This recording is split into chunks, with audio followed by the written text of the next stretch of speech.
grilled corn with pickled jalapeno and avocado aioli. Start by heating a barbecue grill or chargrill on medium-high. Fold the corn husks back to expose the corn kernels and tie with kitchen string.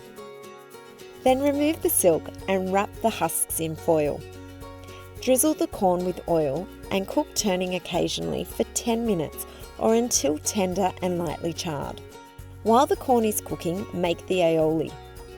Place the avocado, sour cream, mayonnaise, garlic, coriander, jalapenos, 1 teaspoon of lime rind and 2 tablespoons of lime juice in a food processor and process until smooth.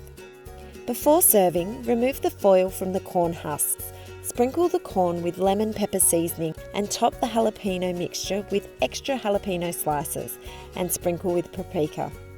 To finish, squeeze some lime juice over the corn. Served with an irresistible aioli, these grilled corn cobs make a tasty side for your next barbecue.